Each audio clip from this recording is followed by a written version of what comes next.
बच्चों हम लोग आज पढ़ेंगे तत्वों के रासायनिक विन्यास कैसे लिखते हैं, कैसे लिखेंगे इसके लिए थोड़ा समझते हैं। सबसे पहले हम लोग बेसिक चीज़ का अध्ययन कर लेते हैं, ठीक है। तो सबसे पहले हम समझते हैं कि परमाणु क्या है। परमाणु, ठीक है। तो देखते हैं परमाणु के बारे में। सबसे पहले परमाणु के बारे में डाल्टन का परमाणु सिद्धांत है।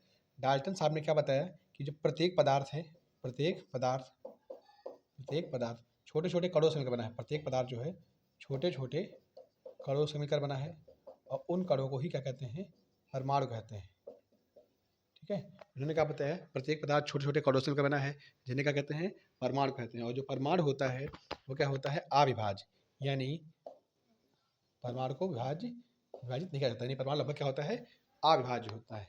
ये किसने बताया, डाल्टन साहब ने क्या बताया, प्रत्येक पदार्थ है छोटे छोटे कणों से मिलकर बना है, जिन्हें क्या कहते हैं, परमाणु कहते हैं। परमाणु क्या होता है, अविभाज्य, ठीक है। इसके बाद क्या हुआ, देखिए एक रदरफोर्ड साहब ने, वैसे तो क्या है थॉमसन, थॉमसन, और थॉमसन अपना क्या लेके आए, परमाणु मॉडल। इन्होंने अपने मॉडल में क्या बताया, बताता हूँ, ठीक है। देखिए ध्यान से, इन्होंने क्या बताया कि जो परमाणु है वो कैसा होता है, एक धनावेशित गोलाकार होता है, ठीक। परमाणु देखिए क्या होता है, एक भारी, कैसा है, भारी है, कैसा होता है, धनावेशित गोला होता है, यानी इसमें जो धनावेश होता है वो प्रत्येक जगह है। धनावेश क्या है, देखिए प्रत्येक जगह ऐसे, ठीक है। प्रत्येक भाग क्या था, धनावेशित, यानी हर जगह का संपूर्ण गोले में, यानी इस गोले के अंदर धनावेशित कण थे वो समान रूप से सभी जगह वितरित हैं, ठीक है। और कहा इसके गोले के अंदर, इस गोले के अंदर जो इलेक्ट्रॉन है जगह जगह थे, उसी प्रकार थे जैसे तरबूज में क्या होते हैं, बीज होते हैं। तरबूज में क्या होते हैं, बीज होते हैं, इसीलिए इसको तरबूज मॉडल भी कहते हैं, ठीक है। क्या कहता है, थॉमसन का तरबूज मॉडल भी कहते हैं, ठीक है। फिर आगे देखिए, और ये प्लस है और ये क्या है, माइनस, इसलिए परमाणु का कह सकते हैं उदासीन। लेकिन जब रदरफोर्ड का एक प्रकीर्णन का प्रयोग हुआ, रदरफोर्ड का अल्फा कणों का, रदरफोर्ड का अल्फा कणों के प्रकीर्णन प्रयोग के बाद इनके इस मॉडल को निरर्थक माना गया, ठीक है। चलिए देखते हैं, अब रदरफोर्ड का अल्फा कणों का प्रकीर्णन प्रयोग क्या था, उसमें क्या हुआ, देखिए उसमें बताया गया, उन्होंने क्या किया, स्वर्ण पत्र लिया, यानी सोने की चादर ली, पतली सी, ये क्या है, स्वर्ण पत्र हो गया। स्वर्ण पत्र के ऊपर अल्फा कण डाले, क्या डाले, अल्फा कण। अब देखिए अल्फा कण, देखिए एक पदार्थ होता है रेडियो एक्टिव पदार्थ। रेडियो एक्टिव पदार्थ किसे कहते हैं, ऐसे पदार्थ होते हैं जिनसे स्वतः ही अल्फा या बीटा या गामा, यानी अल्फा कण या बीटा या गामा किरणें निकलती रहती हो, उन्हें क्या कहते हैं, रेडियो एक्टिव पदार्थ कहते हैं। उस पदार्थ को रेडियो एक्टिव पदार्थ कहते हैं, और जो किरणें निकलती है, जो कण निकलते हैं, उन्हें रेडियो एक्टिव किरणें कहते हैं, ठीक है। तो ऐसा इसलिए होता है क्योंकि उस पदार्थ में नाभिक जो होता है अस्थायी हो जाता है, क्योंकि उसमें न्यूट्रॉनों की संख्या बढ़ जाती है, न्यूट्रॉनों की संख्या जो होती है बढ़ जाती है, न्यूट्रॉन संख्या जो बढ़ जाती है, जो नाभिक होता है वो कैसा हो जाता है, अस्थायी, यानी उसी से अस्थायी की जगह पर स्थायी दिया, अस्थायी, यानी उसी से क्या निकलते हैं, अल्फा बीटा या गामा किरणें निकलती रहती हैं, ठीक है। तो ये क्या बताया, रेडियो एक्टिव पदार्थ क्या होते हैं, ऐसे पदार्थ होते हैं जिनसे स्वतः ही अल्फा बीटा या गामा किरणें निकलती रहती हैं, ऐसे पदार्थ को रेडियो एक्टिव पदार्थ कहते हैं। इस गुण को रेडियो एक्टिविता कहते हैं। तो इन्होंने क्या किया, एक इसमें डाल देता हूँ, इन्होंने क्या लिया, एक स्वर्ण पत्र लिया। स्वर्ण पत्र का मतलब क्या है, सोने की पतली चादर, सोने की पतली। अच्छा सोने का ही क्यों लिया गया, अगर कोई पूछे तो सिंपल सा बताना है आपको, क्योंकि जो सोना है तो इसमें सबसे अधिक आघात वर्धनीयता का गुण पाया जाता है। आघात वर्धना, यानी जितना आप पीटेंगे ये टूटेगा नहीं, छोटे छोटे भागों में टूटेगा और इसके क्षेत्रफल में वृद्धि हो जाएगा। तो सबसे पतला किसको बना सकते हैं, सोने को। तो सोने को इसलिए लिया है, इन्होंने सोने का इसलिए लिया क्योंकि सोने की आघात वर्धनीयता सबसे क्या होती है, अधिक होती है। तो इन्हें बहुत ही पतली स्वर्ण पत्र चादर ली और इस पर इन्होंने क्या किया, एक रेडियो एक्टिव पदार्थ था पोलोनियम, उससे निकलने वाले अल्फा कणों को डाला, लगभग 20,000। तो रेडियो एक्टिव तो क्या था, पोलोनियम से निकलने वाले अल्फा कणों को स्वर्ण पत्र के ऊपर डाला, और जैसे इन्होंने स्वर्ण पत्र पर डाला तो क्या हुआ, देखिए कुछ अल्फा कण कैसे हो गए, कुछ अल्फा कण, देखिए कुछ अल्फा कण इस सौर पत्थर को पार करके सीधे निकल गए, है ना। इससे रदरफोर्ड ने यह निष्कर्ष निकाला कि ये परमाणु जो है, परमाणु का अधिकांश भाग क्या है, खोखला है, परमाणु का अधिकांश भाग क्या है, खोखला है, ठीक है। कुछ अल्फा कण गए ऐसे सौर से टकराए और छोटे छोटे कोण बनाते हुए विक्षेपित हो गए, छोटे छोटे कोण बनाते हुए क्या हो गए, विक्षेपित हो गए, ठीक है। इससे रदरफोर्ड ने यह निष्कर्ष निकाला कि परमाणु में कहीं ना कहीं सूक्ष्म स्थान में धनावेशित भाग है, क्योंकि जो ये जा रहे हैं अल्फा कण वो कैसे हैं, धनावेशित, और ये विक्षेपित मोड़ तभी सकते हैं जब किसी धनावेश के संपर्क में आए, तो कहीं ना कहीं धनावेश होगा, तभी तो हल्का सा मुड़े हैं, है ना। तो ये निष्कर्ष निकाला गया दूसरे पेपर में। तीसरे में क्या हुआ, कुछ अल्फा कण गए ऐसे गए और यहाँ से जैसे टकराए और क्या हो गए, वापस आ गए, ठीक है। तो लगभग 20,000 कणों में से ओनली एक कण वापस आया है।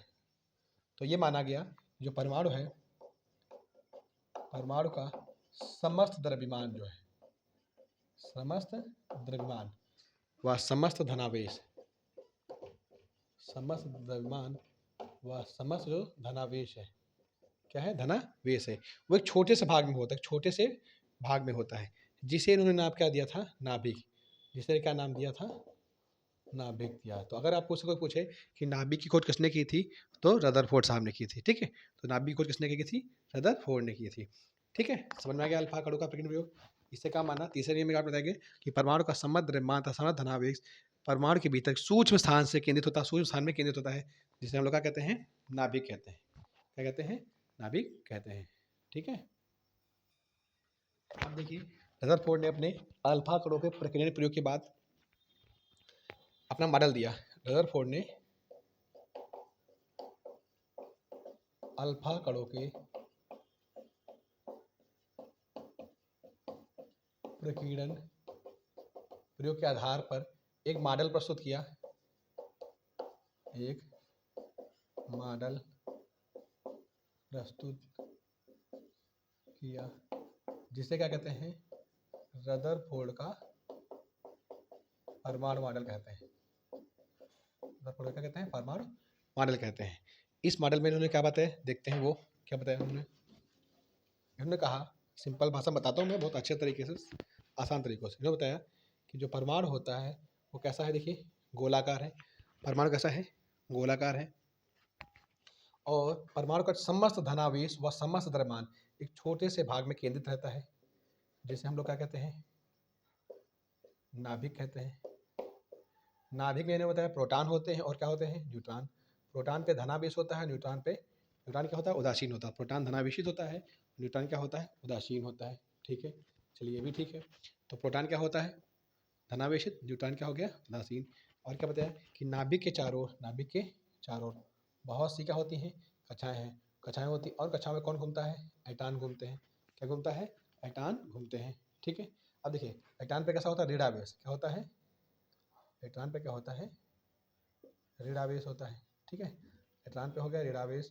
अब देखिए यहाँ पे प्रोटॉन पे प्लस है और न्यूट्रॉन पे क्या है, जीरो है, तो प्लस माइनस ये प्लस और जीरो प्लस ही तो रहेगा, यानी ये क्या देखा जाए तो कुल मिला के ये कैसा हो गया, धनावेशित। तो नाभिक कैसा भाग था, धनावेशित, और एटॉन कैसा था, ऋणावेशित था।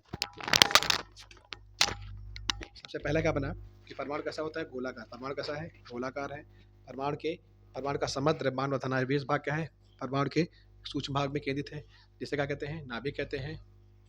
नाभिक के भीतर क्या होता है, प्रोटॉन और साथ में क्या होते हैं, न्यूट्रॉन होते हैं। प्रोटॉन क्या होते हैं, धनावेशित, और न्यूट्रॉन क्या होते हैं, उदासीन होते हैं।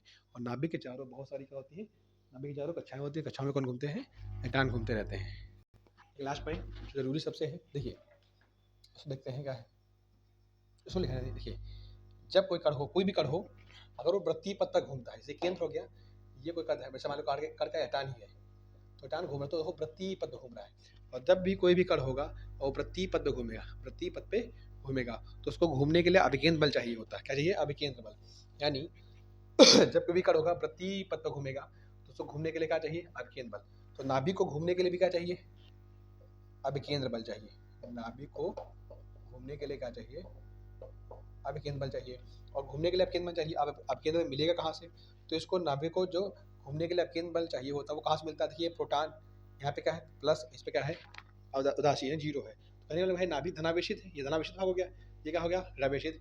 तो प्रोटॉनों के यानी यहाँ और यहाँ के बाद ये प्लस और ये माइनस, और प्लस माइनस क्या हो गया, तो ये आवेश है, यहाँ पे भी आवेश है, तो आवेशों की में जो कार्य करता है उसे कहते हैं वैद्युत बल। क्या कहते हैं, वैद्युत बल। चूंकि ये प्लस है, यहाँ पे क्या है माइनस है, और प्लस माइनस के बीच आकर्षण बल होता है। तो इलेक्ट्रॉन को घूमने के लिए जो आवश्यक अभिकेंद्र बल चाहिए वो नाभिक व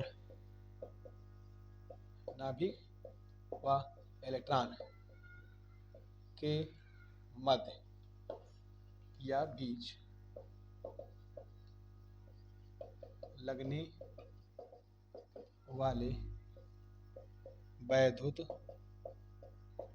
आकर्षण बल से प्राप्त होता है। ठीक है, तो नाभिक के चारों इलेक्ट्रॉन को घूमने के लिए जो आवश्यक अभिकेंद्र बल चाहिए वो नाभिक और इलेक्ट्रॉन के मध्य लगने वाले वैद्युत आकर्षण बल से प्राप्त होता है। ठीक है, ये इन्होंने बताया। देखिए अब जब बताएंगे तो उस मॉडल में कुछ कमियां आएंगी। अगर हम कमियों को देखें तो देखिए ऐसा नहीं कि कमियां आएंगी, उसमें कुछ कमी मिली। जैसे कैसे, जब अन्य नया मॉडल प्रस्तुत हुआ तो उसमें कमियां देखी गई। कमियां क्या देखी गई, देखिए इन्होंने बताया कि इलेक्ट्रॉन जब घूमेगा, ठीक है, इलेक्ट्रॉन घूमता है तो देखिए ऊर्जा का क्या करता है, उत्सर्जन करेगा, यानी ऊर्जा का खर्चा करेगा। अगर ऊर्जा समाप्त हो जाएगी धीरे धीरे तो ये घूमता जाएगा, ऊर्जा कम होती जाएगी, कम होती जाएगी, कम होती जाएगी, और अंततः जाके इलेक्ट्रॉन कहाँ गिर जाएगा, नाभिक में गिर जाएगा। अगर नाभिक में गिर जाएगा तो इस परमाणु का क्या हो जाएगा, स्थायित्व ही समाप्त हो जाएगा। अर्थात परमाणु के स्थायित्व का व्याख्या नहीं कर पाया मॉडल। ठीक है, समझ में आ गया अच्छे से।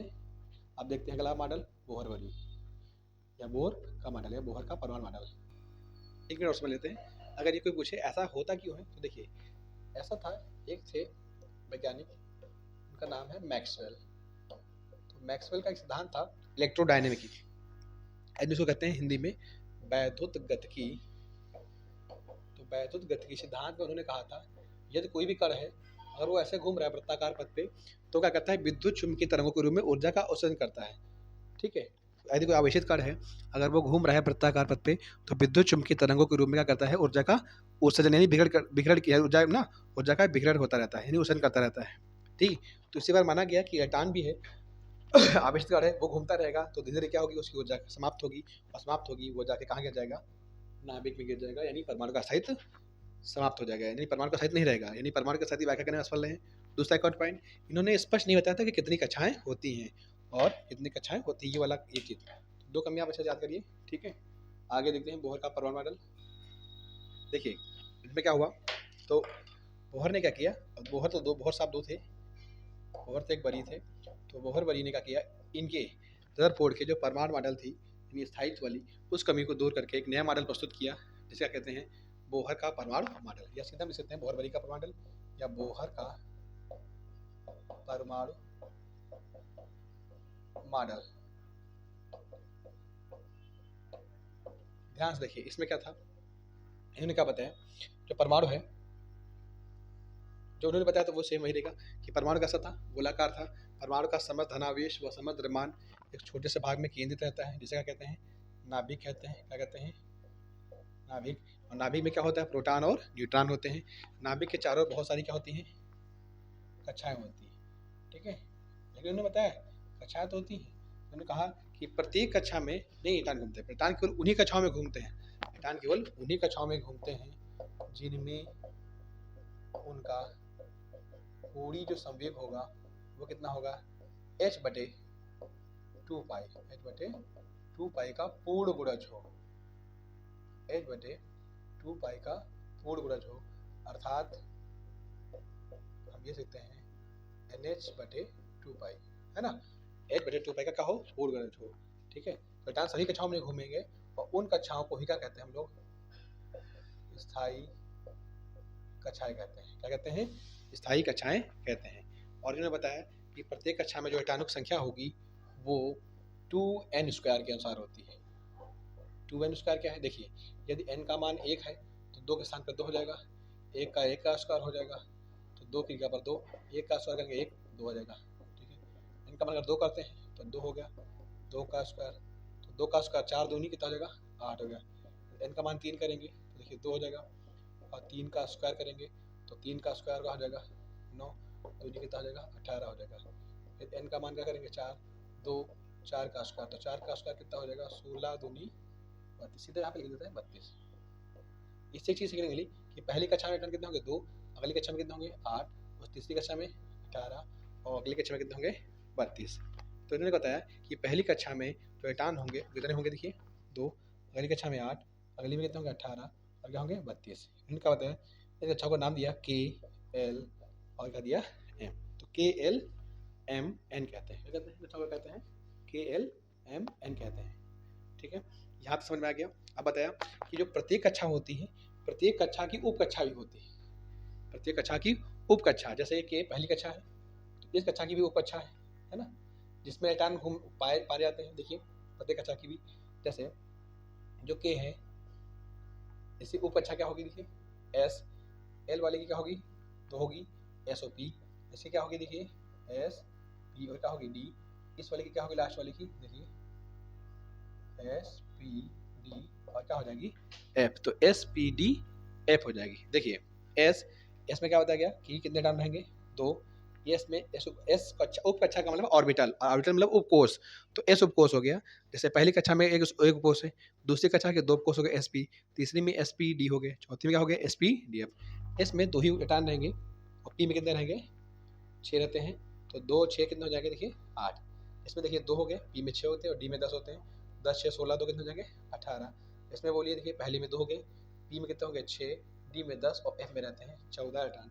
यानी अगर जोड़ेंगे तो टोटल जाएंगे 6 2 10, सॉरी 6 2 8, 18 और 14 जोड़ेंगे तो कितना हो जाएगा 32। तो 4 कक्षाएं कौन कौन सी होता है के एल एम एन, पहली कक्षा में 2 इलेक्ट्रॉन, अगले में 8, अगले में 18 और 32। इस प्रकार समझ में आ गया नहीं बोहर का परमाणु। अभी एक ही पॉइंट बताया कि जो बोहर ने क्या बताया कि इलेक्ट्रॉन नाभिक के चारों ओर केवल उन्हीं कक्षाओं में घूमते हैं जिनमें उनका कोणीय संवेग कितना होता है h/2 पाई, h/2 पाई का पूर्ण गुणज होता है। इन कक्षाओं को स्थायी कक्षाएं भी कहते हैं।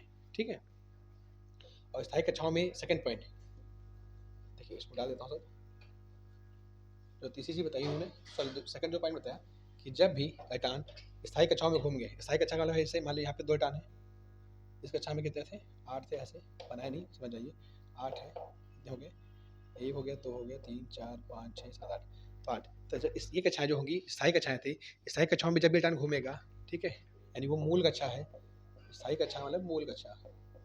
तो स्थायी कक्षा में जब भी इलेक्ट्रॉन घूमेगा तो ऊर्जा का क्या नहीं करेगा, उत्सर्जन नहीं करेगा, ऊर्जा का उत्सर्जन नहीं करेगा, क्योंकि परमाणु जो है स्थायी है, परमाणु क्या है स्थायी निकाय है। ठीक है, यानी मूल कक्षा में जब इलेक्ट्रॉन होगा तो ऊर्जा का उत्सर्जन नहीं करता है। ये हो गए कितने 2 पॉइंट। तीसरा पॉइंट है अगर इस परमाणु को बाहर से अतिरिक्त क्या मिल जाती है ऊर्जा मिल जाती है तो क्या होगा, इसका कोई इलेक्ट्रॉन जो निम्न कक्षा में हो, जैसे पहली कक्षा है तो इस कक्षा की ऊर्जा कम होगी, सेकंड की उससे ज़्यादा होगी, थर्ड की उससे ज़्यादा होगी, तो इस प्रकार कक्षा की ऊर्जा अधिक होगी अगर केंद्र से बाहर की ओर बढ़ेंगी, ठीक है, नाभिक से बाहर की ओर। तो पहली कक्षा में जो इलेक्ट्रॉन था वो क्या करेगा, अपनी कक्षा को छोड़ देगा क्योंकि उसको ऊर्जा मिल गई है। तो जैसे ऊर्जा मिलेगी तो उस ऊर्जा का वो क्या करेगा, देखो अवशोषण करेगा, क्या करेगा अवशोषण, अवशोषण करने के बाद वो कहाँ पहुँचेगा, उच्च ऊर्जा वाली कक्षा में पहुँचेगा, उच्च ऊर्जा वाली कक्षा में पहुँचेगा, फिर से वह मान लीजिए यहाँ से यहाँ आ गया तीसरी कक्षा में, और फिर वो क्या करेगा ऊर्जा का उत्सर्जन, तब वो ऊर्जा का उत्सर्जन करेगा, ऐसे नहीं करता है, ऊर्जा का क्या करेगा उत्सर्जन, उत्सर्जन करेगा तो ऊर्जा में फिर कमी आएगी, कमी आएगी तो फिर से वो निचली कक्षा में वापस लौटता है, निचली कक्षा में वापस लौटता है। ठीक है, तो तब ऊर्जा का उत्सर्जन करता है, जब उसको बाहर से ऊर्जा मिलेगी तो पहले अवशोषण करेगा और बाद में क्या करेगा उत्सर्जन। कैसे होगा समझ में आ गया? ठीक है, तो ये था बोहर का परमाणु मॉडल। अब इसके अलावा बताते हैं हम लोग आपको, ठीक है, कैसे रासायनिक विन्यास लिखते हैं। अब थोड़ी बेसिक जानकारी लोग सीख गए हैं, कक्षाओं के बारे में सीख गए हैं, कितने इलेक्ट्रॉन होते हैं, ठीक है, किस कक्षा में कितने इलेक्ट्रॉन है ये भी सीख गए हम लोग। अब आगे देखते हैं परमाणु भार क्या होता है, सीखते हैं परमाणु संख्या के बारे में। परमाणु संख्या हो गया या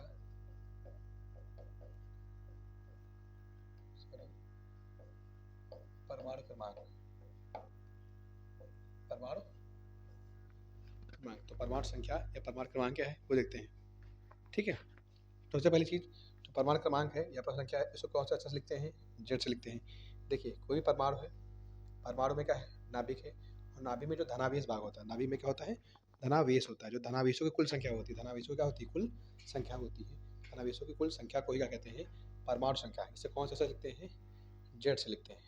ठीक है, अब देखिए नाभिक के भीतर क्या पाया जाता है, प्रोटॉन, और नाभिक के भीतर क्या है, न्यूट्रॉन। इलेक्ट्रॉन तो होते नहीं है, तो नाभिक के भीतर उपस्थित प्रोटॉनों की संख्या और न्यूट्रॉनों की संख्या के योग को हम परमाणु भार कहते हैं। क्या कहते हैं, परमाणु भार। इसको अंग्रेजी के अक्षर ए से लिखते हैं, या ये भी कह सकते हैं कि जो प्रोटॉनों की संख्या और न्यूट्रॉनों की संख्या होती है इनके योग को न्यूक्लियन यानी एन, तो न्यूक्लियन का हो जाएगा प्रोटॉनों की संख्या और न्यूट्रॉनों की संख्या। ठीक है, और देखिए एक याद कर लीजिए सिंपल सा, Z बराबर P बराबर E, यानी जो परमाणु क्रमांक होता है वो किसके बराबर होता है, प्रोटॉनों की संख्या, यानी प्रोटॉनों संख्या जो होगी परमाणु क्रमांक के बराबर होती है, और जो प्रोटॉनों संख्या होगी वो किसके बराबर होगी, इलेक्ट्रॉनों की संख्या के क्या होती है, बराबर होती है।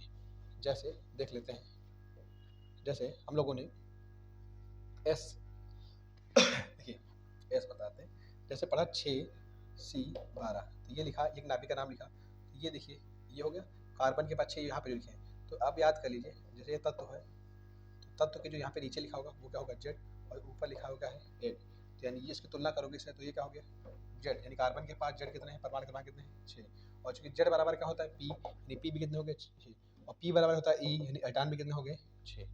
ठीक है, अगर कोई पूछे परमाणु भार यानी A बराबर, तो A बराबर कितना ऊपर देखिए, तुलना कीजिए कितना हो गया 12, और A बराबर सूत्र क्या लिखा था, P प्लस N बराबर 12, और A के स्थान पे क्या लिखेंगे देखिए P प्लस N, और P का मान कितना दिया था 6 प्लस N बराबर 11, तो N बराबर 12 माइनस 6, यानी N बराबर 12 से 6 घटा देंगे तो कितना आ जाएगा, 6 आ जाएगा।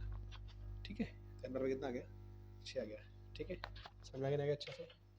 ऐसे आप किसी भी तत्व की, अब जब आपको न्यूट्रॉन निकालने हो तो ऊपर से ऐसे घटा दीजिए, 12 से 6 घटा दिया कितने बचेंगे 6, तो ऐसा न्यूट्रॉन निकाल सकते हैं। ठीक है, समझ में आ गया क्या, तो किसी भी तत्व क्या, तो परमाणु क्रमांक, परमाणु संख्या, परमाणु भार, न्यूक्लियनों की संख्या, ये सब हम याद कर लेंगे, कोई दिक्कत तो नहीं। ठीक है, आगे हम देखते हैं, जैसे देखिए अब साथ में चल रही है इतना, थोड़ा सा और समझ लेते हैं। जैसे समस्थानिक, इसको हम लोग क्या कह सकते हैं, सम प्रोटॉनिक। समस्थानिक को अंग्रेजी शब्द बहुत आता है, पेपर में आपसे पूछेगा भी, आइसोटोप। ठीक है, आइसोटोप, अगर हिंदी में अगर इसको लिखेंगे तो ऐसे लिखेंगे अंग्रेजी में, तो आइसोटोप्स। ठीक, ऐसे आपसे पूछता है। ठीक है, कैसे करना है, कुछ नहीं करना, सिंपल तरीका मैं बताता हूँ आपको, बता दीजिए। आइसोटोप हो गया, देखिए तो क्या बार ऐसा बोलेंगे, एक ही तत्व के ऐसे विभिन्न परमाणु, एक ही तत्व के ऐसे विभिन्न परमाणु। देखिए एक ही तत्व का मतलब क्या है, जैसे देखिए हाइड्रोजन तत्व है, हाइड्रोजन तत्व हो गया हाइड्रोजन, तो एक ही तत्व के अगर विभिन्न परमाणु ले और इनमें प्रोटॉनों की संख्या समान हो, देखिए यहाँ पे 1H, यहाँ पे देखिए 1H में लिखा, प्रोटॉनों की संख्या क्या हो, सेम हो, प्रोटॉनों की संख्या क्या हो, एक समान हो, प्रोटॉनों की संख्या एक समान हो, तो उसे क्या कहते हैं, सम प्रोटॉनिक। जैसे देखिए हाइड्रोजन 1H1, ये 1H2, 1H3, तो हाइड्रोजन के 3 हमने समस्थानिक लिए। ठीक है, इसका मतलब क्या है, ये तो हम लोग जो जल पीते हैं वो वाला जो है, इससे भारी जल बनाते हैं। ठीक है, ऐसे पहले वो समझते हैं, बाद में भी बताते हैं उसके, समझिए सिंपल सा। देखिए ये एक ही तत्व के विभिन्न परमाणु, एक ही तत्व के विभिन्न परमाणु, एक ही तत्व के विभिन्न परमाणु हो, एक ही तत्व के विभिन्न परमाणु जिनमें प्रोटॉनों की संख्या बराबर हो, उन्हें क्या कहते हैं, सम प्रोटॉनिक। या देखिए नीचे लोग परमाणु क्रमांक भी कहते हैं, परमाणु क्रमांक की संख्या बराबर उन्हें क्या कहते हैं, समस्थानिक, या इसको हम सम एटॉनिक भी कह सकते हैं, कह सकते हैं सम एटॉनिक, यानी एटॉनों की संख्या क्या हो, एक समान हो। जैसे अगर हम ऑक्सीजन का लिखेंगे 8O17, 8O सॉरी 16, 8O16 हो गया, 8O17 हो गया, और 8O18, जैसे ये लिख दिया, तो अगर इसमें आप ध्यान से देखिए तो ये ऑक्सीजन है, ऑक्सीजन का परमाणु क्रमांक है, परमाणु क्रमांक सबका सेम है, तो ये क्या हो जाएगा, समस्थानिक।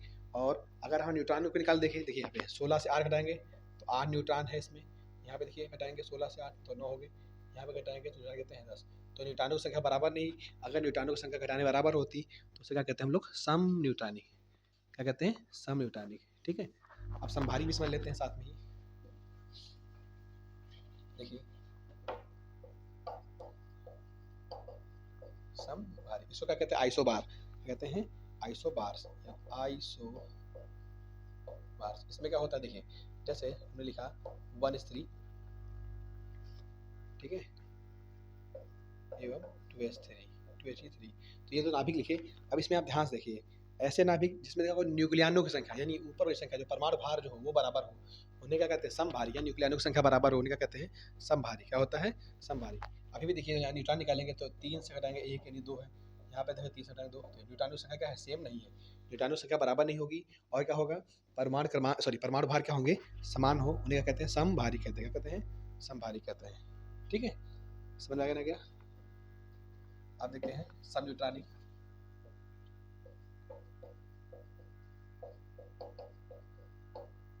सम न्यूट्रॉनिक, तो सम न्यूट्रॉनिक को समझते क्या है। देखिए, जैसे 3 लिथियम 7 लिखा है और 4 बेरिलियम 8। ठीक है, तो देखिए ये तो होता है परमाणु क्रमांक, ये है परमाणु भार, यह परमाणु क्रमांक, यह परमाणु भार। ना तो ऊपर वाला बराबर है, नहीं परमाणु क्रमांक ना तो बराबर है, ना तो परमाणु भार बराबर है। तो देखते हैं न्यूट्रॉन क्या बराबर है। देखिए 7 से अगर 3 घटाएंगे तो कितना बचेगा, 4, और 8 से घटाएंगे 4 तो न्यूट्रॉन कितना आएगा, 4। तो न्यूट्रॉनों की संख्या सेम है, ये बराबर है, उन्हें क्या कह सकते हैं हम लोग, सम न्यूट्रॉनिक। क्या कहते हैं, सम न्यूट्रॉनिक। तो समझ में आ गया ना क्या? तो समस्थानिक क्या है, समभारिक क्या है, सम न्यूट्रॉनिक क्या है, आपको समझ में आया अच्छे से। ठीक है, अब हम लोग सीखते हैं इलेक्ट्रॉनों का वितरण, यानी इलेक्ट्रॉनों को कैसे भरेंगे कक्षाओं में, उपकोषों में, वो सीखते हैं, यानी इलेक्ट्रॉनिक विन्यास। ठीक है, चलिए आगे देखते हैं। अब इलेक्ट्रॉनिक विन्यास समझते हैं हम लोग अच्छे से, कैसे करेंगे। तो भी हुंड का नियम भी बताएंगे। ठीक है, अगले वीडियो में हुंड का नियम अच्छे से समझा देंगे। आप बाउ का नियम क्या है, तो आप बाउ का नियम है समझ लीजिए। आप बाउ ने क्या बताया, इलेक्ट्रॉनिक तत्वों को जो इलेक्ट्रॉन है उनको किस क्रम में, यानी कक्षाओं में कैसे भरेंगे, कोषों में कैसे रखेंगे, इसके जो नियम बताया वही क्या है, आप बाउ नियम। ठीक है, आप बाउ नियम ने इलेक्ट्रॉनों को ऊर्जा के बढ़ते क्रम में कैसे लिखा जाता है बताया। इन्होंने बताया, देखिए यहाँ से, कि सबसे पहले इलेक्ट्रॉन भरे जाएंगे, यानी किसमें आएंगे, 1s में, फिर 2s में। इसका मैं बता दूंगा वो फिगर कैसे बनाते हैं, ये समझना फिलहाल इतना समझ लीजिए। 1s 2s 2p 3s 3p 4s 3d 4p, इस तरह से आगे भी है। ठीक है, फिलहाल आप पहले इतना समझते हैं 30 तक के लिए। यहाँ पे फिलहाल 36 तक मैंने लिखा है कि 36 तक परमाणु को इलेक्ट्रॉनिक विन्यास कैसे निकालते हैं। फिलहाल हम लोग समझते हैं आज 30 तक। ठीक है, तो अब बाउ नियम में क्या होता था, तत्वों के इलेक्ट्रॉनिक विन्यास लिखने को क्या कहते हैं, अब बाउ नियम कहते हैं। इन्होंने क्या बताया, अब बाउ का नियम, इलेक्ट्रॉन, ये क्या जो लिखा है ये क्या है, इलेक्ट्रॉनों के ऊर्जा के बढ़ने का ना, इलेक्ट्रॉनों के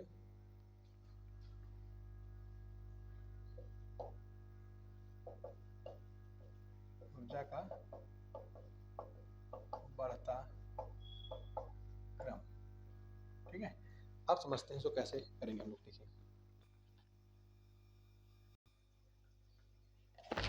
देखिए जैसे हम आपको एक शुरू करते हैं, जैसे सोडियम शुरू करते हैं। चलिए देखिए, अगर सोडियम को लिखा जाएगा तो ऐसे लिखा होगा 11 Na23। तो ये जो संख्या है इसको हम लोग क्या कहते हैं, परमाणु क्रमांक कहते हैं। यानी यही प्रोटॉन है और यही क्या है, इलेक्ट्रॉन। यानी परमाणु अगर पूछे सोडियम में इलेक्ट्रॉन कितने हैं तो 11 है, परमाणु क्रमांक कितना है, 11 है, प्रोटॉन संख्या कितनी है, 11 है। ठीक है, तो अगर कोई हाँ ऐसे पूछ ले एटॉमिक संरचना, इसे संरचना बताइए, तो कैसे बनाएंगे। देखिए अगर ये देखिए जेड, तो परमाणु क्रमांक कितना है, 11, प्रोटॉन भी कितने हैं, 11, इलेक्ट्रॉन भी कितने हैं, 11। अगर कोई न्यूट्रॉन पूछेगा तो 23 से 11 घटा दिए, कितने हैं, 12 है। तो कैसे बनाएंगे, देखिए ये हो गया नाभिक, नाभिक में प्रोटॉन कितने हैं, देखिए 11 है, और न्यूट्रॉन कितने हो गए, 12 हो गए। न्यूट्रॉन क्या हो गए, 12। अगर आप 12 और 11 को जोड़ेंगे तो कितना हो जाएगा, 23। तो न्यूक्लियन टोटल कितने हो गए, 23। ये समझ में आ रहा है। नाभिक के चारों ओर क्या होगी, कक्षाएं होंगी, कक्षाओं में क्या होंगे, इलेक्ट्रॉन होंगे। अभी हम लोगों ने पढ़ा पहली कक्षा में कितने इलेक्ट्रॉन होने चाहिए, 2 होने चाहिए। बोहरमनी के अनुसार पहली कक्षा में कितने होने चाहिए, 2, तो 2 हो गए। ठीक है, पहली कक्षा में कितने हो गए, 2 हो गए। अगली कक्षा में कितने होने चाहिए, 8। कितने होने चाहिए, 8। तो यहाँ कितने हो जाएंगे, 1 2 3 4 5 6 7 8 हो गए, 2 8। अब हमको 11 लाने हैं, तो अगली कक्षा में कितने बचेंगे, 1 इलेक्ट्रॉन। अब ये कैसे आया, इसी को समझते हैं यहाँ से। देखिए देखिए, जैसा अगर हम सोडियम का, ये देखा सोडियम था यानी Na था, Na, इसका परमाणु क्रमांक कितना था, 11, यानी इसके पास इलेक्ट्रॉन कितने हैं, 11। और 11 इलेक्ट्रॉनों को अगर हम इस इलेक्ट्रॉनिक विन्यास लिखें, यानी ऊर्जा के बढ़ते क्रम में लिखें, तो कैसे लिखें। पहले क्या आएगा, देखिए 1s, यानी पहली कक्षा में 1s उपकोष होता है, 1s हो गया। और s में, अब हमने बताया था स्टार्ट में ही, s में 2 इलेक्ट्रॉन भर सकते हैं, p में 6 और d में 10 और f में भर सकते हैं 14। तो कुल मिला के s में देखते हैं, तो s में कितने इलेक्ट्रॉन भर सकते हैं, यानी अधिकतम कितने जा सकते हैं, 2। तो s में कितने जाएंगे, 2 हो जाएंगे। s में कितने हो गए, देखिए 2 हो गए। ठीक है, फिर अगले क्या देखिए लिखा है दूसरी कक्षा में, ये देखिए यहाँ पे, ये दूसरी कक्षा के 2 कोष हैं, एक 2s है और दूसरा क्या है, देखिए 2p है। तो s उपकोष में कितने इलेक्ट्रॉन जाएंगे, देखिए 2, और p में कितने जाएंगे, 6। यानी अगर दूसरी कक्षा यहाँ तक जो है तो 6 2 कितने हो जाएंगे, 8, और ये पहली कक्षा में कितने हो जाएंगे, 2। तो पहली कक्षा में 2 हो गए और दूसरी कक्षा में कितने हो गए 8। फिर 2s के बाद देखिए क्या आएगा 3s।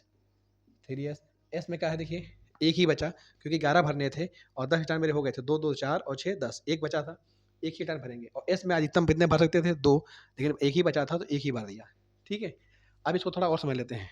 ठीक है, इसी में थोड़ा सा हुंड का नियम समझाते हैं, ध्यान समझिएगा, अगर कोशिश करिए अच्छे समझ में आएगा, कोई दिक्कत नहीं है। ठीक है, देखिए हुंड के नियम ने क्या बताया, हुंड के नियम में कहते हैं कि इलेक्ट्रॉनों का वितरण कैसे करेंगे कक्षक में।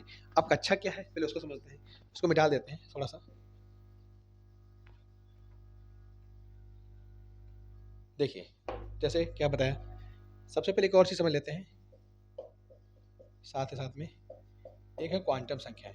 क्या है क्वांटम, तो क्वांटम संख्या जो होती है जो इलेक्ट्रॉन की स्थिति है क्या है, यानी उसकी कक्षा के बारे में, उसके कक्षक बारे में, उसके चक्रण के बारे में, ठीक है, ये सब जानकारी देती हूँ, उन्हें क्या कहते हैं क्वांटम संख्या कहते हैं। क्या कहते हैं क्वांटम संख्या कहते हैं। अब ध्यान समझिए क्वांटम संख्या कैसे ज्ञात करेंगे। देखिए क्वांटम संख्याएं कौन कौन सी होती हैं, एन एल एम एस, ऐसा कर लीजिए। क्वांटम संख्या कितनी होती है 4, एक है एन, एक क्या है एल, एम है और दूसरा क्या है एस है। देखिए तो एन जो है इसको मुख्य क्वांटम संख्या कहते हैं। देखिए ये मैं ऐसे बारीकी से मैं बता रहा हूँ, मतलब ऊपर ऊपर से ज़्यादा सा, अगली वीडियो में मैं नेक्स्ट इसको डीप बता दूंगा कैसे करना है, फिलहाल ऐसा समझ लीजिए। एन जो होता है मुख्य कक्षा, क्या होता है मुख्य कक्षा। जैसे मैं देखिए लिखा है 1:2, अगर मैं 1:2 को उठा लेता हूँ, देखिए तो यहाँ पे एक लिखा है ये, तो ये पहली कक्षा को दर्शा रहा है एक, तो यानी एन का मान कितना हो जाएगा 1, ऐसा समझ लीजिए। जब भी क्या आएगा देखिए एस, एस क्या है उपकोष, तो अगर एस उपकोष के लिए देखो, एस उपकोष के लिए, पी उपकोष के लिए, फिर क्या आएगा डी उपकोष के लिए, फिर क्या आएगा एफ। तो अगर एस उपकोष के लिए कोई पूछे एल का मान तो क्या होगा 0, एल का मान 1, एल का मान 2, एल का मान 3 होगा। तो देखिए एस उपकोष के लिए देखिए पहले क्या था मुखी, ठीक है, ये क्या है इसको कहते हैं द्विगंशी क्वांटम संख्या, द्विगंशी क्वांटम संख्या। ठीक है, ये देखिए क्या लिखा है एल का मान, एस उपकोष के लिए एल का मान कितना है 0, तो यहाँ पे एस है तो एल का मान कितना हो जाएगा 0।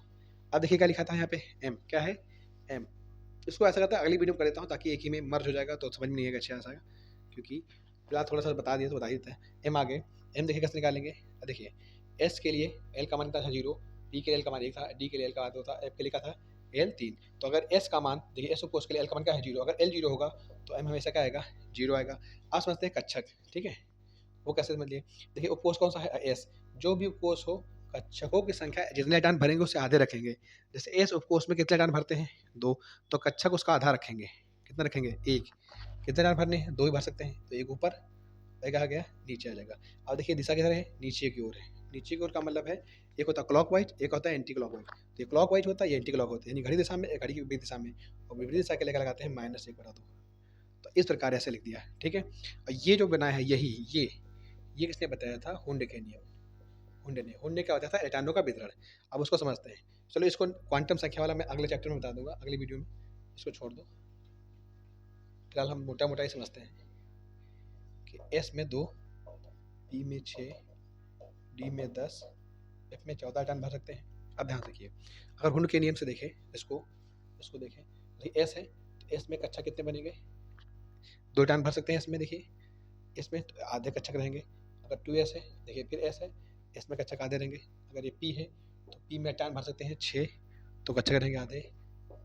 s में कितने रहेंगे देखिए s का एक कक्षक रहेगा। अब देखिए यहाँ पे कितने हैं इस वाले का देखो, इसके लिए s में कितने टन भरे हैं 2, तो पहला टन हो गया, ये दूसरा हो गया 2s2। यहाँ पे ऊपर देखिए कितना है s कितने टन, कितने 2 हैं तो 1 2 हो गए। p में देखिए कितने 6 भरने हैं, एक टन 2 हो गया, ये हो गया 3, ये हो गया 4 5, ये कितना हो गया 6 हो गया। इस वाले में देखिए कितना हो गया 1 एटॉन हो गया। तो ये हो गया हुंड के नियम से एटॉनों का वितरण, कक्षकों में एटॉनों का वितरण। तो कक्षक समझ में आ गया, यहाँ पे एटॉन पाए जाएंगे, ठीक है, समझ में आ गया ना थोड़ा। चलिए इसको देखते हैं। देखिए जैसे सबसे पहले हाइड्रोजन, सबसे पहला क्या नाम है हाइड्रोजन, ये मैं नेक्स्ट वीडियो में बता दूंगा कि हुंड का नियम और क्वांटम संख्या इनको सबको एक ही में बात करके अच्छे से बताऊंगा। इसमें थोड़ा इतना समझ लीजिए कि इलेक्ट्रॉनों का वितरण आपको समझा दिया, अच्छे समझ लीजिए। हाइड्रोजन, जैसे हाइड्रोजन है तो हाइड्रोजन को क्या लिखते हैं देखिए 1H1, हमको मतलब इससे है परमाणु क्रमांक से, तो परमाणु कितना है 1 है, और जितने परमाणु क्रमांक होगा वही क्या होगा इलेक्ट्रॉन होगा, क्या होगा इलेक्ट्रॉन। तो इलेक्ट्रॉन कितने हैं देखिए 1 है, इलेक्ट्रॉन संख्या सबसे पहले क्या आता है देखिए 1s, तो 1s लिखें, एक इलेक्ट्रॉन है तो यहाँ पे एक इलेक्ट्रॉन भर देंगे हम लोग, ये हो गया 1s 1। अगर कोई हुंड के नियम से टानों का भीतर पूछेगा तो कि एस है, एस में 2 टान भर सकते हैं, यानी कच्चा उसके आधे रहेंगे, एक ही टान भरना है, एक ही भर देंगे। ठीक है, ये भी समझ गए। ये किसके नियम से बताया हम लोगों ने? हुंड के नियम से। ठीक है, अगर कोई क्वांटम संख्या का पूछेगा तो कैसे करेंगे, चलो वो भी समझ लेते हैं, साथ में समझाते हैं सब कुछ। चलो थोड़ा थोड़ा लिखते हैं, बाकी ज़्यादा नहीं, अगली वीडियो में कर लेंगे। तो अगर क्वांटम संख्या का लेंगे तो क्या लिखेंगे? एन लिखेंगे, एल हो गया, एम हो गया, और क्या हो गया? एस हो गया। एन की बात की जाए, एन यहाँ पे कितने लिखा है? 1 हो गया। एस के लिए एल का मान अभी लिखवाया था, कितना होता है? 0 होता है। एम, अगर एल 0 हो तो कितना हो जाएगा? 0। एक टर्न ऊपर की ओर है, क्लॉकवाइज, और क्लॉकवाइज के लिए क्या लगाते हैं? प्लस, तो प्लस 1/2। ये हो गया क्वांटम संख्याओं के मान 4 एन एल बस।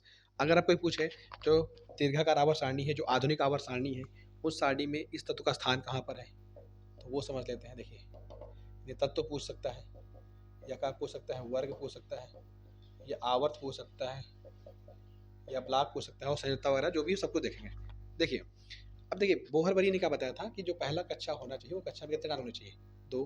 अगली कक्षा में कितने होने चाहिए? 8। अगली में 8 हो, या तो क्या हो? 18 हो। अगली में 8, 18 या 32। तो इन कक्षाओं को पूर्ण कक्षाएं कहते हैं। ये ध्यान समझिए अच्छे से। ठीक है, ये मिटा दूंगा, अभी ऊपर लिख दूंगा ताकि ऐसा समझाने आसानी से बने। ठीक है, तो देखिए तत्व कैसे निकालेंगे। देखो पहली कक्षा में कितने टान है, यहाँ पे देखिए ऊपर देखिए 1, और होने कितने चाहिए थे? 2। तो यानी ये कक्षा पूर्ण रूप से भरी नहीं है। अगर पूर्ण रूप से भरी नहीं है, अगर एक कक्षा पूरी नहीं है, तो उससे कहते हैं सामान्य तत्व। तो ये क्या है? नॉर्मल तत्व है, सामान्य तत्व है।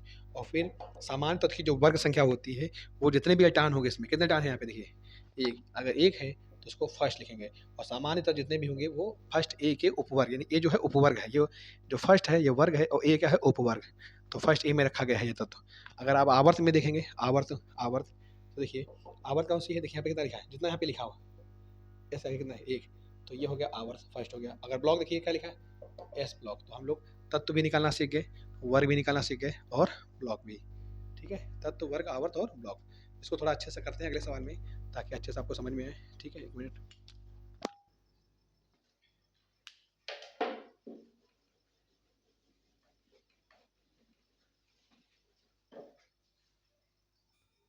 देखिए देखिए इतना मैंने लिख दिया है, अब इसको समझ लीजिए अच्छे से, कुछ नहीं करना, आपको समझ में आ जाएगा अच्छे से।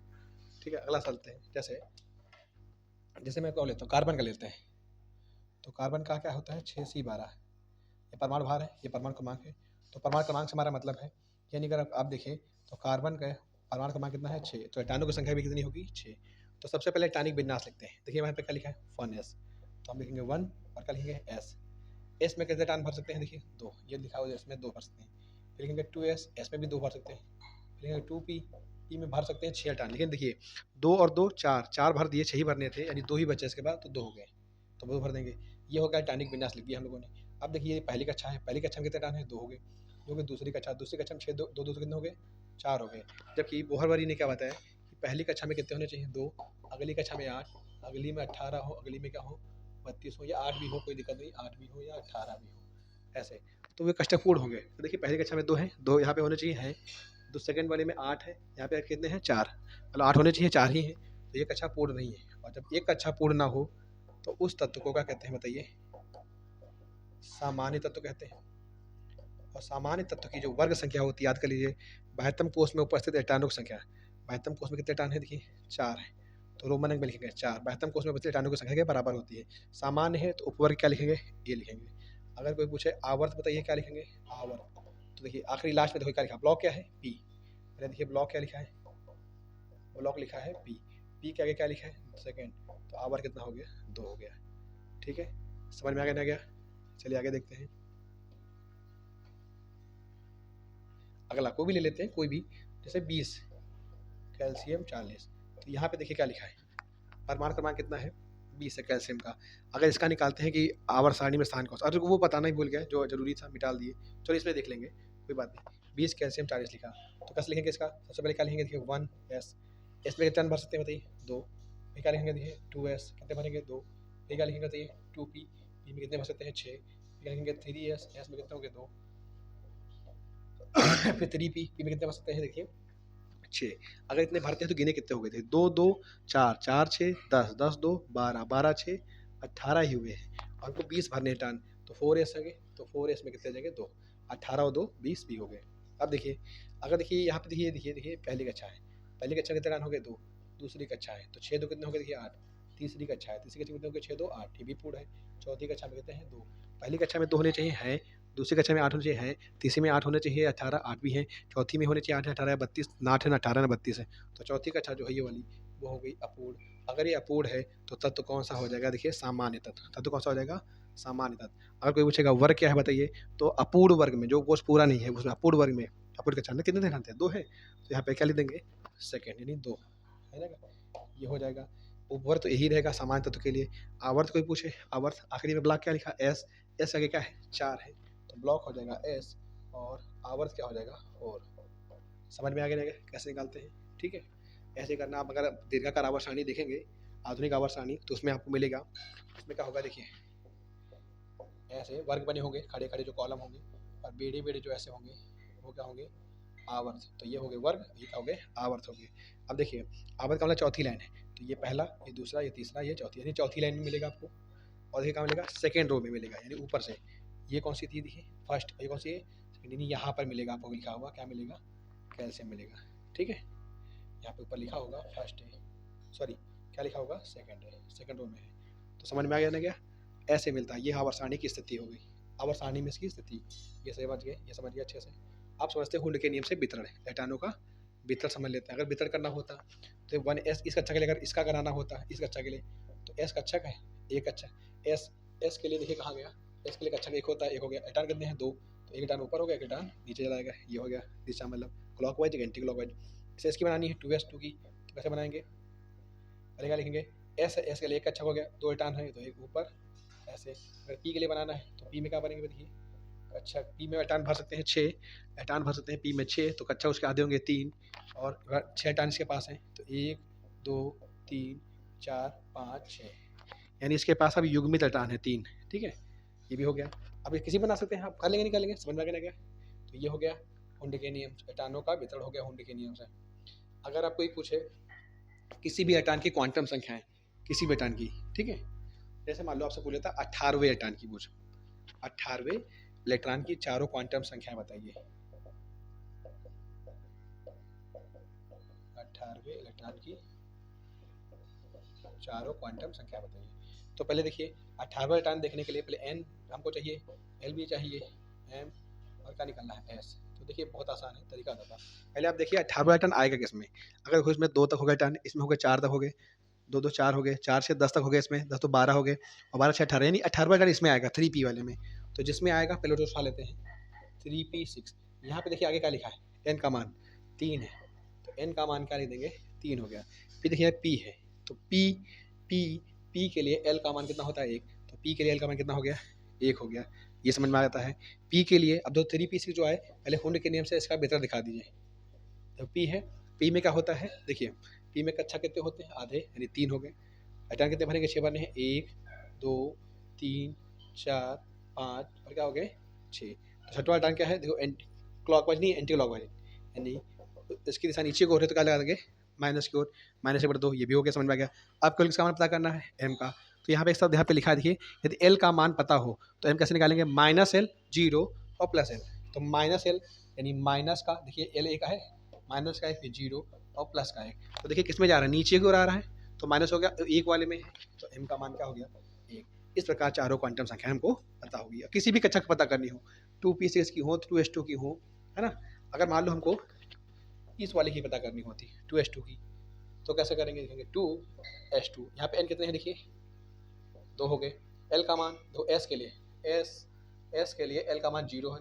अगर ये 0 है तो जाहिर सी बात है पहले तो यहाँ बनाएंगे, इसका मान क्या हो गया 0 हो गया। इलेक्ट्रॉन 2 है ऊपर नीचे, और नीचे के लिए क्या लगाते हैं -1। तो आप समझ में आ गए ना अच्छे से, कोई दिक्कत तो नहीं है, ठीक है। तो क्वांटम संख्या भी आपको समझा दिया अच्छे से। फिलहाल हम लोग अब पढ़ते हैं एटॉमिक विन्यास निकालना और उसकी स्थिति को पता करना, ठीक है। चलिए देखते हैं।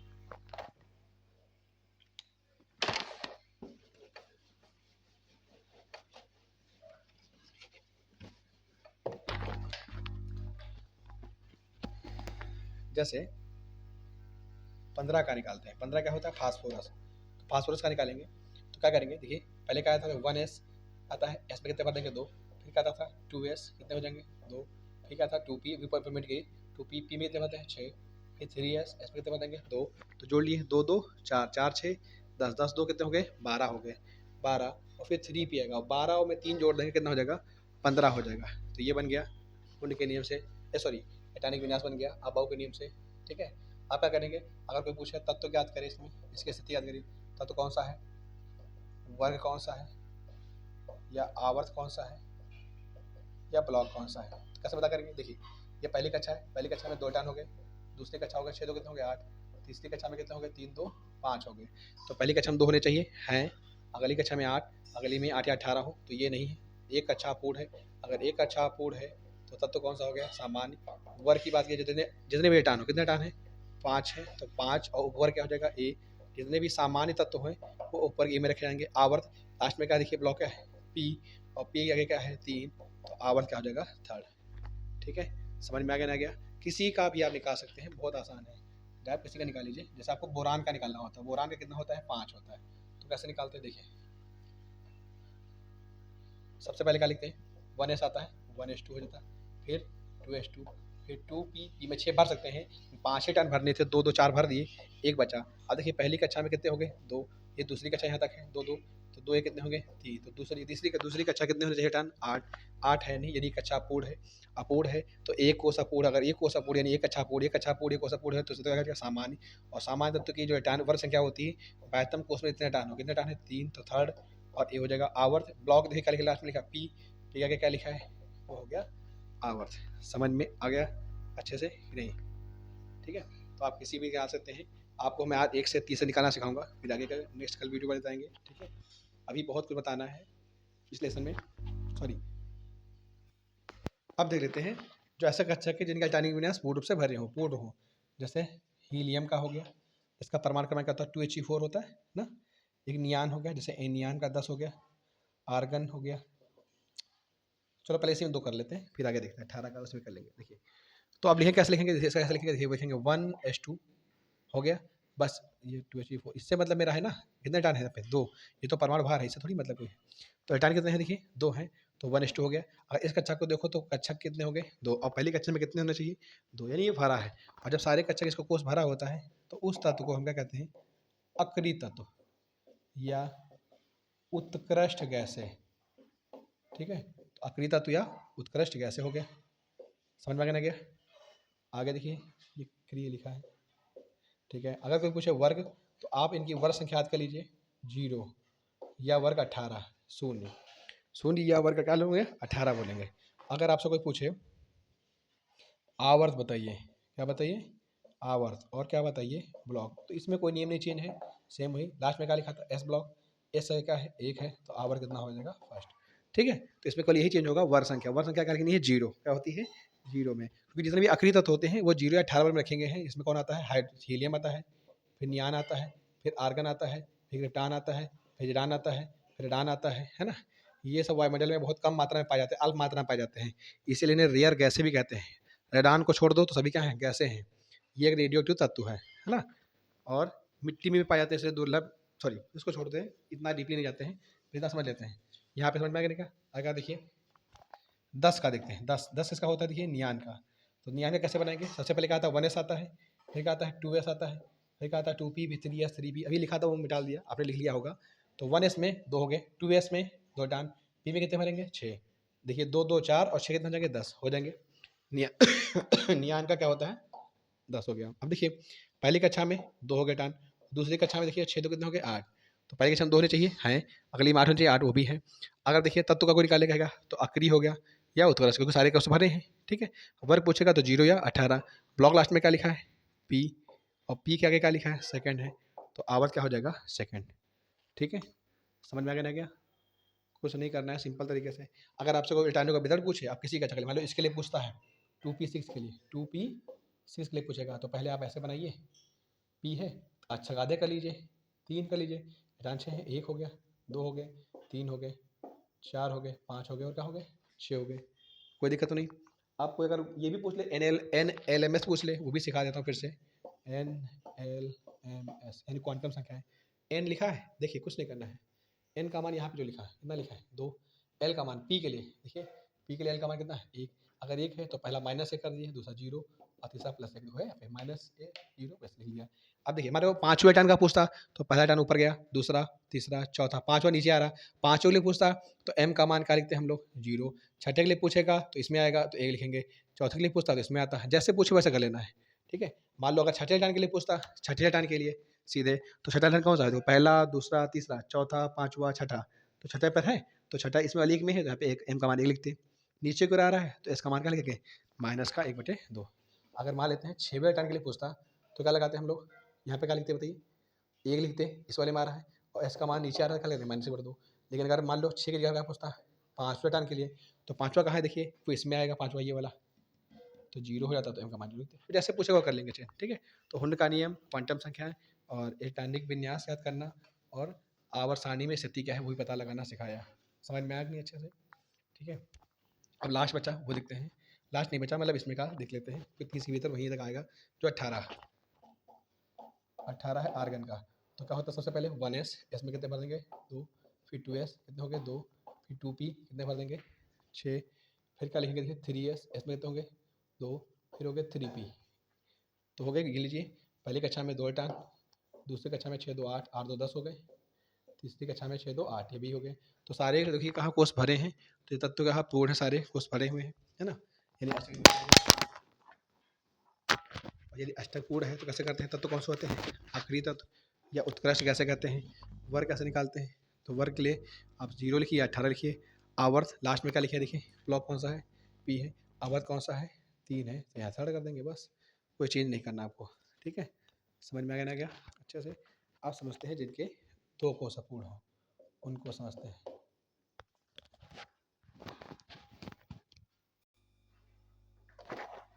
देखिए अब जैसे अगर हमको 21 का निकालना होता है, इसका का है स्कैंडियम का, तो कैसे करेंगे, पहले लिखेंगे 1s, फिर क्या लिखेंगे देखिए 2s, फिर हो गया 2p, 3s, 3p, 4s, ऐसा करेंगे ना। तो पहले भरते हैं, देखिए पहली कक्षा में 2 टर्न, मतलब पहली कक्षा s है, s का मतलब 2, p में 6, s में 2, 6 में दे जो लिखिए p में 6 गिन लीजिए, 2 2 4, 4 6 10, 2 12 6 हो गए 18, 18 और 2 कितने हो गए 20, और 20 और 1 कितने हो जाएंगे 21, ये हो गया। अब देखिए अगर आप इसको देखिए ऐसे बनाएंगे, देखिए पहली कक्षा में कितने हो गए 2, दूसरी कक्षा यहाँ तक हो गए 6 2 कितने हो गए 8, तीसरी कक्षा में देखिए यहाँ तक हो गए, फिर चौथी है फिर तीसरी है, तो ये नहीं बनना है, तो इसको थोड़ा सीक्वेंस में करते हैं यानी क्रमबद्ध कर देते हैं। ठीक है, यानी अरेंज कर देते हैं, तो हम इसको अरेंजमेंट कर लेते हैं, इसको सही से कर लेते हैं। तो कैसे कर लेंगे देखिए 1s2, 2s2, 2p6, 3s2, 3p6, ये आगे ले आते हैं 3d1 और 4s2। जब आप सीख जाइए तो ये आप ये वाली लाइन लिखनी ही ना, सीधे यही लाइन लिखिए। ठीक है, बस आप क्या करिए 3D को बाद में भरिए, पहले ये इसमें भर लीजिए फिर इसमें भरिए, ये खाली रखिए, ऐसे कर लेना। ठीक है, जब सीख जाइए तब अरेंजमेंट करने की ज़रूरत नहीं है। अब देखिए पहला कक्षा कितने हो गए 2 हो गए, दूसरी कक्षा में देखिए 6 2 कितने हो गए 8 हो गए, तीसरी कक्षा यहाँ तक है देखिए 6 2 8, और ये कितने हो जाएंगे 9, चौथी कक्षा में कितने हैं देखिए 2 हैं। अब देखिए पहली कक्षा में 2 होने चाहिए, 2 हैं, अगली में 8 होने चाहिए 8 है, अगले में 8 या 18 हो, ये भरा नहीं है एक अच्छा, और इसमें 8 या 18 चाहिए, ये भी नहीं है, तो ये तत्व ये कक्षाएँ भरी नहीं है। तो अगर आपको पूछे जब 2 कोष अपूर्ण हो तो उस तत्व को क्या कहते हैं, उस तत्व को कहते हैं हम संक्रमण तत्व। क्या कहते हैं, संक्रमण तत्व। और संक्रमण तत्व क्या है, वर्ग, आवर्त और ब्लॉक कैसे निकालते हैं ये सीखते हैं। जब वर्ग निकालने का तरीका क्या है, आप अपूर्ण कोष में टर्न को जोड़ लीजिए, 9 और 2 11 जोड़ लीजिए और उसमें से 8 घटा दीजिए, तो 9 2 11 और 11 से घटा देंगे 8, कितने बचेगा 3, तो वर्ग कितने आ गया देखिए 3 आ गया। और जब आप संक्रमण हो तो आपको यहाँ पे लिखना है बी। ठीक है, आवर्त कैसे पता करेंगे, लास्ट में जो लिखा है एस का क्या है 4, जो भी आवर्त हो वो, और ब्लॉक पहली लाइन का हमेशा लेंगे डी, ब्लॉक हमेशा फर्स्ट लाइन का ही लेंगे। ठीक है, समझ में आ गया क्या। अब कोई और निकालते हैं ताकि आपको क्लियर और हो जाए अच्छे से। जैसे 25 का कर लेते हैं, 29 का करते हैं जो थोड़ा ज़रूरी भी है। 29 होता है कॉपर का, इसका है कॉपर का है, चलिए उसको देखते हैं। ठीक है, देखिए तो कैसे बनाएंगे 1s2, 2s2, 2p6, 3s2, 3p6, 4s2। अब यहाँ पे 9 आ जाएंगे क्योंकि यहाँ तक 20 हो गए थे और 20 और 9 कितने होते हैं 29 होते हैं। इसको अरेंजमेंट करेंगे तो यहाँ पे एक, यहाँ पे कितना आ जाएगा 9, यहाँ 2 आएगा। ठीक है, अब इसको जोड़िए, चलिए। ठीक है, एक नियम और है 24 और 29 में होता है, वो आपको सिखाएंगे स्टेबल वाला। फिलहाल इसको समझते हैं, पहले देखिए क्या है। 1:2 हो गया, 2:2 हो गया, 2 पीसेस हो गया, 3:2 हो गया, 3 पीसेस, सब कुछ समझ में आ गया होगा आपको। कुछ नहीं किया, वही किया है। पहली कक्षा में, दूसरी कक्षा, तीसरी कक्षा में जोड़ेंगे तो 9 6 कितने हो जाएंगे 15, और 15 2 कितने हो जाएंगे 17 हो जाएंगे। कितने हो जाएंगे 17 हो जाएंगे। और यहाँ कितने लिखे हैं 2। लेकिन जब 24 और 29 पढ़िए आप, तो ये होता है कि जैसे डी होता है, तो डी में कितने टाइम भर सकते हैं 10। तो एक, अगर डी में 10 किसी वजह से 9 हो रहे हों, तो आप इनको एक बाहर से लेके 10 कर लीजिए। जैसे यहाँ पे आधे कितने होते हैं 5 होने चाहिए। अगर कहीं पर 4 हो रहे हो, 24 में 4, डी 24 में 4 आएगा यहाँ पे डी के स्थान पे, डी में 4 आएंगे टर्न, तो हम क्या करेंगे उधर से ले लेंगे और कितने कर लेंगे 5। यानी इसको कहते हैं पूरित या अर्धपूरित कक्षक अधिक स्थायी होते हैं। जैसे अगर हम इससे इस एस वाले से अगर यहाँ पे एक ले लेंगे, तो जहाँ पे डी के पास 9 है, यहाँ कितने हो जाएंगे देखिए 10 करेंगे, तो ये कक्षा तो डी में 10 होने चाहिए, 10 हो गया है, तो ये अधिक स्थायी हो गया, अधिक स्टेबल हो गया। ठीक है, और यहाँ पर कितना हो जाएगा 1 कम हो जाएगा, ऐसे हो गया। तो यहाँ कितना हो जाएगा 1, ऐसे कर सकते हैं। लेकिन हमको समझाना है तो कोई नहीं की दिक्कत है, सिंपल तरीका से यहाँ क्या कर लेंगे 9 थे, यहाँ क्या थे 2 थे, नहीं तो आप कन्फ्यूजन समझ नहीं पाओगे अच्छे से। कोई बात नहीं, यहाँ पे देखिए 2 है, 7 6 कितने हो गए, सॉरी 9 6 कितने हो जाएंगे, जोड़िए 1 मिनट। हाँ ठीक है, तो जोड़ते हैं कितने हो जाएंगे 6 2 8, 8 9 कितने हो गए थे 17, और ये 2 हो गए, तो इनको जोड़ेंगे, कैसे जोड़ेंगे, ये हो जाएंगे 17 और प्लस 2 और माइनस 8, तो 17 2 कितने हो जाएंगे देखिए 19, 19 आगे डालेंगे कितना हो जाएगा 11।